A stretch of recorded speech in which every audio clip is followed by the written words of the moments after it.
जय श्री सीताराम मित्रों, श्रद्धालु सनातन बंधुओं, वंदनीय भक्तजन, वंदनीय भारत की जनशक्ति, मातृशक्ति,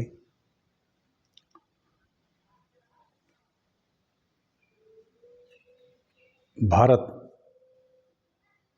माता की जय।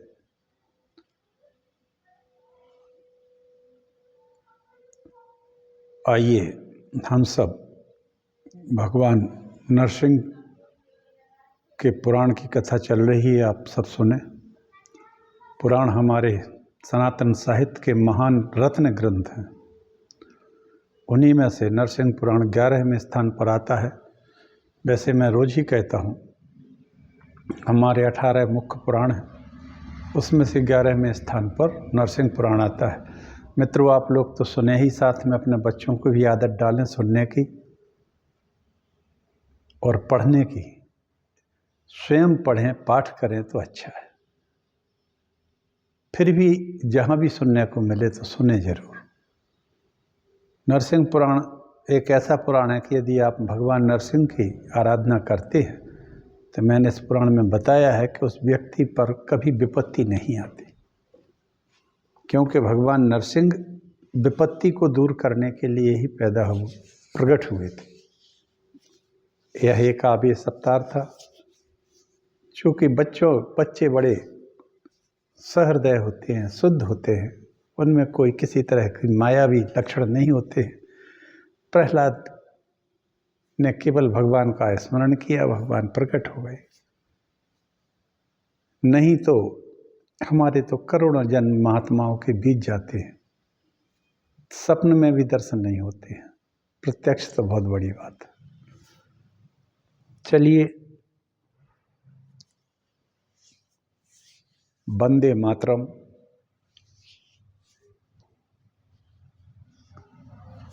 हम उस नारायणी शक्ति को, नरसिंह की शक्ति को प्रणाम करते हुए भगवान नरसिंह की जय बोलते हैं। कथा 34वें अध्याय की है, थोड़ा सा और बचा है, पुराण पूरा होने को है। आज विष्णु भगवान के पूजन का फल बताता हूँ। सहस्त्रानी के एक राजा हुए हैं जो पांडव वंश के वंशज थे। उनके और मार्कंडेय के बीच का एक सत्संग है,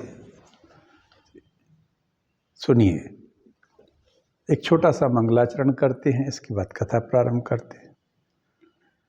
नमोस्तु रामाय सा लक्ष्मणाय।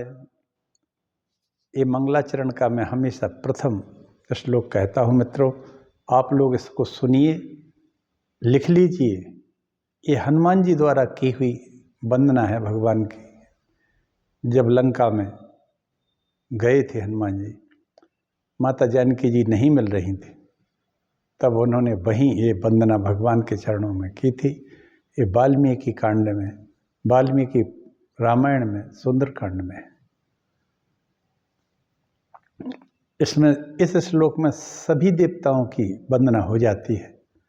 नमोस्तु रामाय सा लक्ष्मणाय देव्यै च तस्यै जनकात्मजाय। नमोस्तु रुद्रेन्द्रयमानिलेभ्यो नमोस्तु चंद्राग्नि मरुद्गणेभ्यः।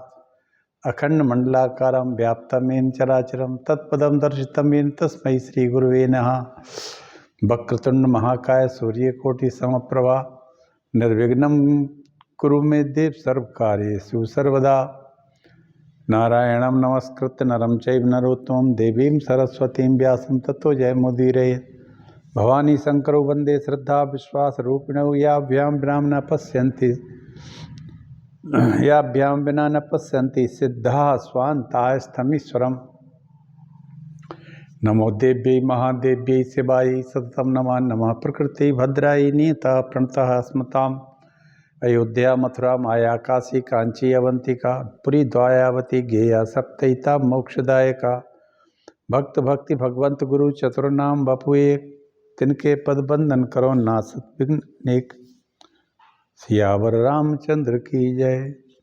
सहस्त्रानीक ने कहा मार्कंडेय जी से, पुनरेव द्विश्रेष्ठ मार्कंडेय महामते निर्माल्यापन या दुष्णोर यत् पुण्यम तद्वदस्व में सहस्त्रानी कहते हैं। महामते द्विजवर मार्कंडेय जी, आप पुनः यह बताइए कि भगवान विष्णु के निर्माल्य को हटाने से कौन सा पुण्य प्राप्त होता है। मार्कंडेय वाच, मार्कंडेय जी कहते हैं, निर्माल्यम पनीयात स्वयं स्नाप्य केशवम नरसिंहाकृति राजन सर्व पाप ही प्रमुच्यते। वाह क्या बात है। मार्कंडेय जी कहते हैं सहस्त्रानीक से कि राजन, नरसिंह रूप भगवान केशव को निर्माल्य हटाकर जल से स्नान कराने से मनुष्य सब पापों से मुक्त हो जाता है। वाह क्या बात है। भगवान के स्नान कराने से सभी पापों से मुक्त हो जाता है व्यक्ति। नरसिंह स्वरूप भगवान के सब का निर्माल्य को हटा के, उनके निर्माल्य को, फूलों को, माला वगैरह को जो बासे हो जाते हैं, दूसरे दिन प्रातः अपन स्नान कराते हैं, उनको हटाकर भगवान को शुद्ध जल से स्नान कराने पर मनुष्य सब पापों से मुक्त हो जाता है। हमारे यहाँ हर घर में एक सिंहासन है। आप सभी बुजुर्ग तो करते ही हैं, अपने बच्चों को भी आदत डालिए कि वो भी पूजा करें। भगवान के स्नान कराने के बाद उस चरणामृत को जरूर लें। चरणामृत लेने का भी एक बहुत बड़ा महत्व है।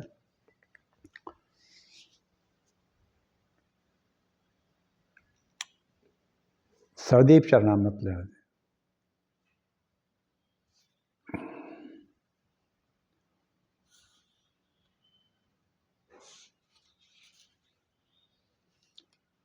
तो वो कहते हैं कि जल से स्नान कराएं और पापों से मुक्त हो जाता है। अकाल मृत्युहरणम, भगवान का जो चरणामृत है, उनके स्नान करने का जो जल है वो चरणामृत कहलाता है। और उसका एक बहुत सुंदर मंत्र है, अकाल मृत्युहरणम। ऐसा व्यक्ति जब भी चरणामृत पीता है तो अकाल मृत्युहरणम, वो अकाल मृत्यु को हर लेता है। अकाल मृत्युहरणम सर्वे व्याधि विनाशनम विष्णु चरणोगतम पुनरपि जन्म न भवेत्। उसका पुनर्जन्म नहीं होता है जो नित्य भगवान का चरणामृत धारण करता है। नरसिंह स्वरूप भगवान का निर्माल हटाकर स्नान कराने से मनुष्य पापों से मुक्त हो जाता है, संपूर्ण तीर्थों के सेवन का फल प्राप्त करता है। फिर समय आने पर विमान पर आरूढ़ होकर स्वर्ग को अपनी आयु पूर्ण होने पर चला जाता है। वहाँ से श्री विष्णु धाम को प्राप्त होकर अक्षय काल पर्यंत आनंद भोगता है। भगवान नरसिंह, आप यहाँ पधारें। इस प्रकार अक्षत और पुष्पों के द्वारा यदि भगवान का आवाहन करें तो राजेंद्र, इतने से भी वह मनुष्य सब पापों से मुक्त हो जाता है। वाह क्या बात है। अगर हम पूजा करते हैं भगवान श्री नारायण के स्नान कराते हैं कृष्ण भगवान का, उसी समय यदि हम भावना करें कि हे नरसिंह भगवान आप पधारें, वैसा हमारे स्नान को ग्रहण करें, तो भगवान केशव ही तो नरसिंह है, विष्णु ही तो नरसिंह है, ऐसा कहें, पधारें। इस प्रकार अक्षत और पुष्पों के द्वारा यदि भगवान का आवाहन करें तो राजेंद्र, इतने से ही मनुष्य सब पापों से मुक्त हो जाता है। इसलिए सदैव भगवान नरसिंह का स्मरण ध्यान करना चाहिए। चतुर्भुज स्वरूप माता लक्ष्मी जिनके वामांक में हो, ऐसे नरसिंह भगवान का स्मरण करके आवाहन करना चाहिए। आ जाते हैं। भगवान तो सर्वत्र व्यापी है। एक ही बार हम जगत यत द्वितीय आख्या मोह परा। संसार में भगवान नारायण ही तो हैं सब कुछ, उनकी नारायणी शक्ति है और दूसरा कुछ है ही नहीं। फिर हम उनको विधि पूर्वक उनका आसन, पाद पैर धोने के लिए जल, अर्ध हाथ धोने के लिए जल आचमनीय अर्पण करने से सब पापों से छुटकारा मिल जाता है। नराधिप भगवान नरसिंह को दूध और जल से स्नान कराकर मनुष्य सब पापों से मुक्त हो विष्णु लोक में प्रतिष्ठित हो जाता है। वाह, भगवान नरसिंह को दूध और जल से स्नान कराना चाहिए, ऐसा मार्कंडेय जी कहते हैं। जो मनुष्य एक बार भी भगवान को दधी से स्नान कराता है वह निर्मल एवं सुंदर शरीर धारण कर सुरवरों से पूजित हुआ विष्णु लोक को चला जाता है। जो मनुष्य मधु से भगवान को नहलाता है, उनकी पुनः पूजा करता है, वह अग्निलोक में आनंद भोग करके पुनः विष्णु धाम में निवास करता है। जो स्नान काल में नरसिंह के विग्रह को शंख नगाड़े का शब्द कराते हैं, विशेष रूप से घी से स्नान जो कराता है, वह पुरुष पुरानी केंचुली को छोड़कर सांप की भांति पाप पुंज को त्याग कर दिव्य विमान पर आरूढ़ हो विष्णु लोक को जाता है।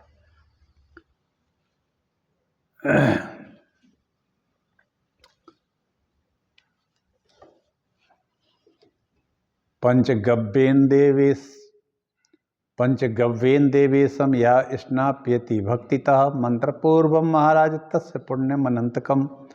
महाराज, जो देवेश्वर भगवान को भक्ति पूर्वक मंत्र पाठ करते हुए पंचगव्य से स्नान कराता है, उसका पुण्य तो अक्षय होता है। गेहूं के आटे से देव देवेश्वर भगवान को उपटन करना कि गर्म जल से स्नान कराता है, वह वरुण लोक को प्राप्त होता है। जो भगवान के पाद पीठ पैर रखने की पीढ़ी चौकी या चरणोपादिका को भक्ति पूर्वक बिल्व पत्र से रगड़कर गर्म जल से धोता है, वह पापों से मुक्त हो जाता है। कुश और पुष्प मिश्रित जल से भगवान को स्नान कराकर मनुष्य ब्रह्मलोक को जाता है। रत्न युक्त जल से स्नान कराने पर सूर्य लोक को प्राप्त होता है। सुवर्ण युक्त जल से नहलाने पर कुबेर लोक को प्राप्त होता है। वाह! जो कपूर और अगरु मिश्रित जल से भगवान नरसिंह को नहलाता है, वह पहले इंद्रलोक में सुख का उपभोग करके फिर विष्णु धाम में चला जाता है। जो पुरुष श्रेष्ठ तीर्थों के पवित्र जल से गोविंद की भक्ति पूर्वक स्नान कराता है, वह आदित्य लोक को प्राप्त होता है, पुनः विष्णु लोक में पूजित होता है। जो भक्ति पूर्वक भगवान को युगल वस्त्र पहनाकर उनकी पूजा करता है, वह चंद्रलोक में सुख भोगता है, पुनः विष्णु धाम को फिर चला जाता है। राजेंद्र, जो कुमकुम केसर अगर चंदन से का अनुलेपन से भगवान के विग्रह को अनुलिप्त करता है, वह करोड़ों कल्पों तक स्वर्ग में निवास करता है। जो मनुष्य मल्लिका, मालती, जाति, केतकी, अशोक, चंपा, पुनांग, नांग केसर, बकुल, मौलश्री, उत्पल जाति के कमल, तुलसी, कनेर, पलाश इनसे तथा अन्य उत्तम पुष्पों से भगवान की पूजा करता है, वह प्रत्येक पुष्प के बदले 10 सुवर्ण मुद्रा दान करने का फल प्राप्त करता है। वाह! जो यथा प्राप्त पर्युक्त पुरुषों की माला बनाकर उसे भगवान विष्णु की पूजा करता है, वह सैकड़ों हजारों करोड़ों कल्पों तक दिव्य विमान पर आरूढ़ हो विष्णु लोक को आनंदित होता है। अखंडित बिल्वपत्र और तुलसी दलों से भक्ति पूर्वक भगवान नरसिंह का पूजन जो करता है, वह पापों से सर्वथा मुक्त हो जाता है। सब प्रकार के भूषणों से भूषित होकर सोने के विमान पर आरूढ़ होकर विष्णु लोक को जाता है। माहिषाख्यम गुग्गुलम च आज्युक्तम सरकरम धूपम ददाति राजेंद्र नरसिंहस्य भक्तिमान। राजेंद्र, जो माहिष गुग्गुल, घी और शक्कर से तैयार की हुई धूप को भगवान नरसिंह के लिए भक्ति पूर्वक अर्पित करता है, वह सब दिशाओं में धूप करने तथा पाप से रहित हो अप्सराओं के पूर्ण विमानों द्वारा वायु लोक में विराजमान होता है। जो घी के साथ तेल से भगवान विष्णु के लिए दीप प्रज्वलित करता है, उसका फल सुनो। वह पाप पंख से मुक्त होकर हजारों सूर्यों के समान कांति धारण करके ज्योतिर्मय विभान से विष्णु लोक को जाता है। भगवान को अगनी चावल, जौ की लपसी, खीर भगवान नरसिंह को जो निवेदन करता है, वह वैष्णव चावलों की संख्या के बराबर वर्षों तक विष्णु लोक में महान भोगों का उपभोग करता है। भगवान विष्णु संबंधी बलि से संपूर्ण देवता तृप्त होकर पूजा करने वाले को शांति, लक्ष्मी और आरोग्य प्रदान करते हैं।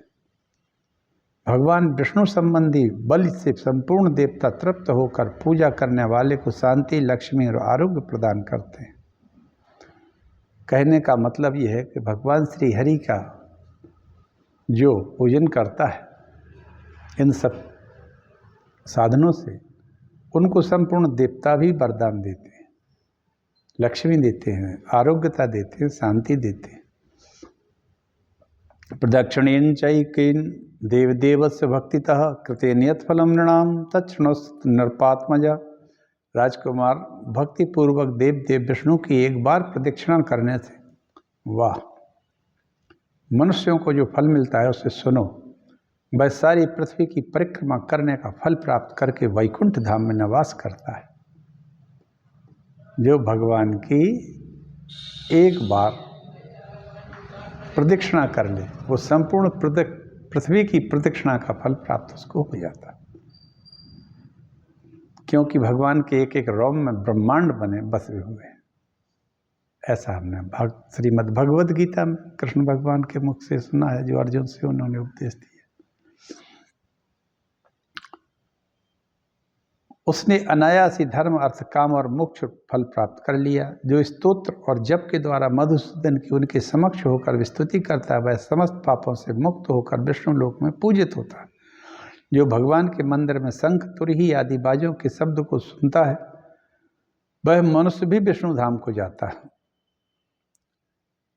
विशेषतः पर्व के दिन यदि उत्सव करने से मनुष्य कामरूप होकर संपूर्ण कामनाओं को प्राप्त भी हो जाता है। जो भगवान विष्णु के लिए गरुड़ चिन्ह से युक्त ध्वजा अर्पण करता है वह ध्वजा मंडित जगमगाते विमान पर आरूढ़ हो अप्सराओं से सेवित होकर विष्णु लोक को जाता है।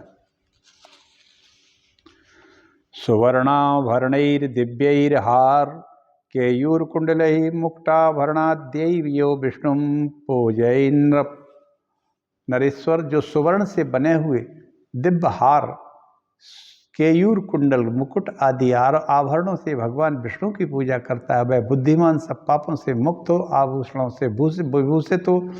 जब तक 14 इंद्र राज्य करते हैं तब तक, अर्थात पूरे एक कल्प तक, एक कल्प में 14 इंद्र रहते हैं। इंद्रों में निवास, इंद्रलोक में निवास करता है।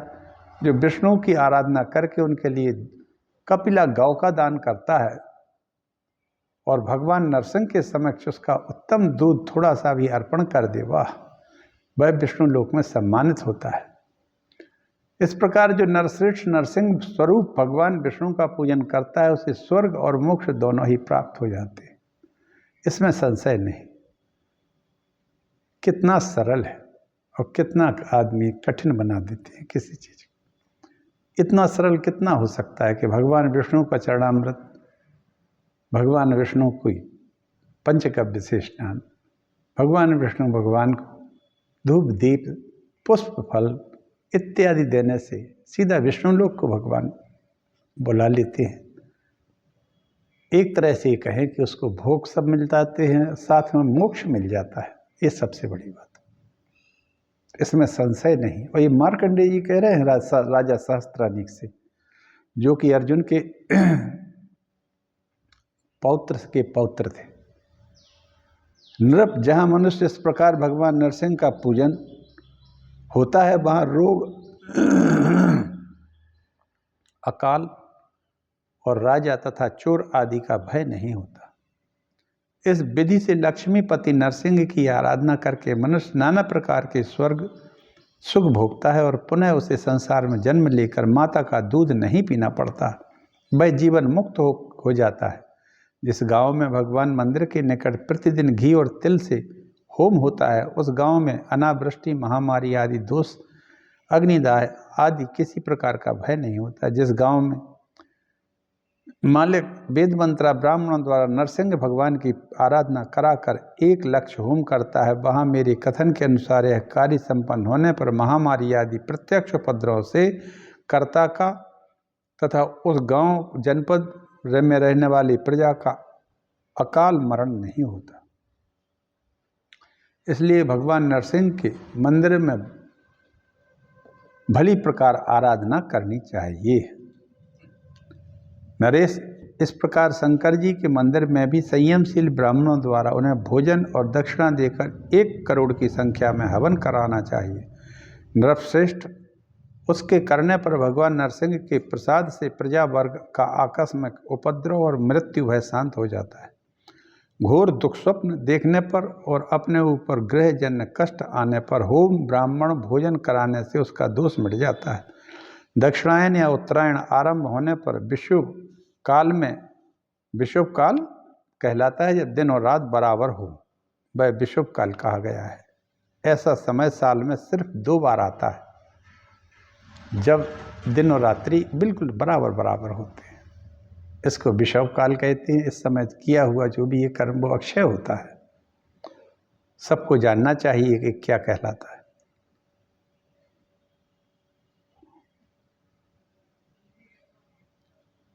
नरसिंह भगवान की स्तुति करना चाहिए, पूजन करना चाहिए यदि हम सद्गति चाहते हैं।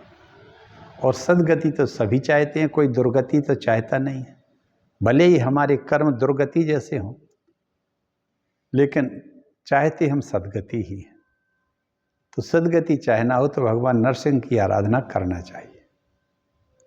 ऐसा मार्कंडेय जी ने सहस्त्रानीक से कह दिया। इससे बढ़कर कोई कार्य नहीं है, स्वर्ग और मोक्ष रूप फल देने वाला है। देव देव नरसिंह का पूजन राजाओं के लिए तो बहुत ही सुकर है, परंतु जो अरण्य में रहते हैं उन्हें भी भगवान की पूजा के लिए वृक्षों के पत्र पुष्प बिना मूल्य प्राप्त हो सकते हैं। जल नदी तड़ाग आदि में सुलभ है ही। भगवान नरसिंह भी सबके लिए समान है। केवल उन उपासकों के साधनभूत कर्म में मन की एकाग्रता चाहिए। क्या बात है, चाहे वो बड़ा हो चाहे छोटा हो। जब भगवान की पूजा करें तो मन की एकाग्रता होना चाहिए। मन को चारों दिशाओं में भटकना नहीं चाहिए। मन का चिंतन सिर्फ भगवान नरसिंह में लगा रहे, उनके चरणों में लगा रहे।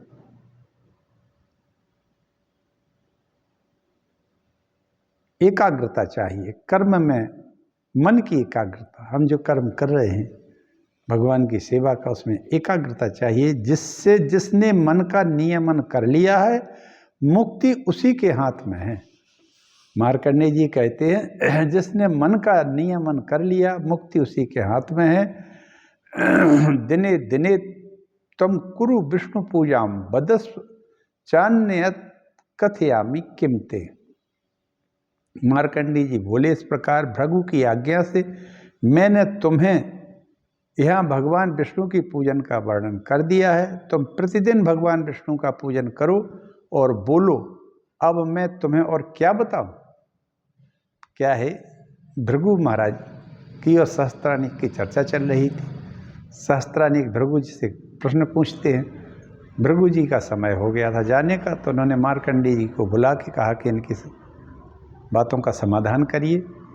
तो मार्कंडेय जी ने बातों का समाधान किया है, विष्णु पूजन बताया। इसके पहले भी बहुत सारा वृत्तांत कहा। इसके बाद ये अध्याय पूर्ण हो जाता है और अगला अध्याय 35 में आता है, लक्ष्य होम और कोटि होम विधि का फल। चलिए आगे इसकी कथा करते हैं। राजा कहते हैं, अहो आपने विष्णु की आराधना से होने वाले बहुत बड़े फलों का वर्णन किया है। अब मुनि श्रेष्ठ जो भगवान विष्णु की पूजा नहीं करते वे अवश्य ही मोह निद्रा में सोए हुए हैं। मैंने आपकी कृपा से भगवान नरसिंह के पूजन का क्रम सुना। अब मैं भक्ति पूर्वक उनकी पूजा करूंगा। कृपा करे लक्ष्य होम कोटि होम का फल और बता दीजिए। मार्कंडेय जी कहते, इमर्थ पुरा पृष्ठ सौनको गुरुणा नर यत्तस्मै कथयामास सौनकस्तदाद्वदामिते सौनकम तो सुखासीनम पर्यप्रच्छद बृहस्पति। मार्कंडेय जी कहते हैं, नृप पूर्व काल में इस विषय को बृहस्पति ने सौनक ऋषि से भी पूछा था। उसके उत्तर में उनसे सौनक जी ने जो बताया वही मैं तुमसे कह रहा हूँ। बृहस्पति जी कहते हैं, विप्रेंद्र लक्ष्य होम और कोटि होम के लिए जो भूमि प्रशस्त हो उसको बताइए। होम कर्म करने की विधि बताइए। मार्कंडेय जी बोले, बृहस्पति के इस प्रकार कहने पर सौनक जी ने लक्ष्य होम आदि की विधि का यथावत वर्णन किया।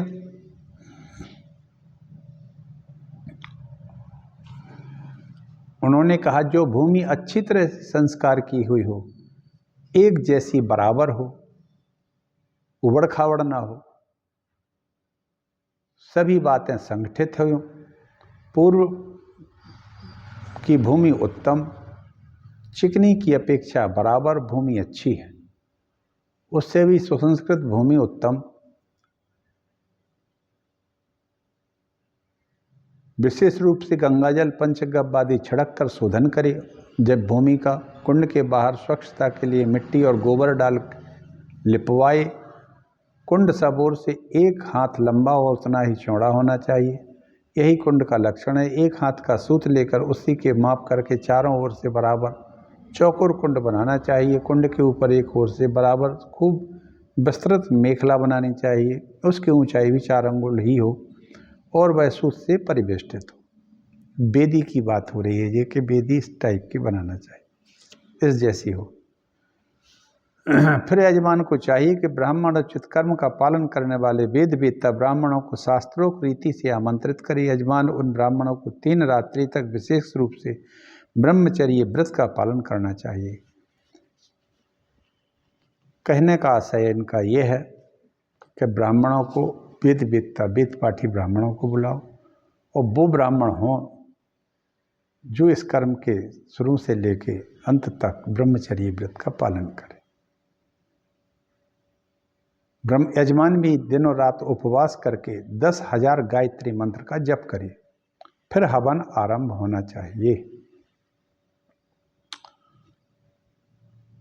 आधार आज्य भाग ये 2 होते हैं विद्वान पुरुष। जौ चावल तिल, जौ चावल और तिल मिश्रित प्रथम आहुति का गायत्री मंत्रों द्वारा स्वाहा के उच्चारण पूर्वक एकाग्र चित्त से हवन करे। गायत्री छंदों की माता है, ब्रह्म वेद की योनि रूप से प्रतिष्ठित है, उसके देवता सविता हैं। ऋषि विश्वामित्र जी हैं। इस प्रकार गायत्री का विनियोग बताया गया है। केवल गायत्री से हवन कर लेने के पश्चात ओम भूर्भुवः स्वः, ओम भूर्भुवः स्वः इन 3 व्याहृतियों सहित गायत्री मंत्र का केवल तिल का हवन करे। जब तक हवन की संख्या 1 लाख या 1 करोड़ न हो जाए तब तक विष्णु के पूजन पूर्वक तिल द्वारा हवन करता रहना चाहिए। जब तक हवन करे तब तक यजमान को चाहिए कि वह यत्न पूर्वक दोनों दीनों और अनाथों को भी भोजन दे। हवन समाप्त होने पर ऋतजों को श्रद्धापूर्वक लोक त्याग कर दक्षिणा दे। इस प्रकार विधिवत होम का अनुष्ठान करने पर गांव, जनपद, समस्त राष्ट्र की सारी बाधाएं दूर हो जाती हैं, शांति बनी रहती है। मार्कंडेय जी कहते हैं, नृपनंदन इस प्रकार सौनक मुनि का बताया हुआ लक्ष्य होम विधि का अनुष्ठान जो समस्त राष्ट्र में शुभ शांति प्रदान करने वाला है, मैंने तुम्हें बता दिया।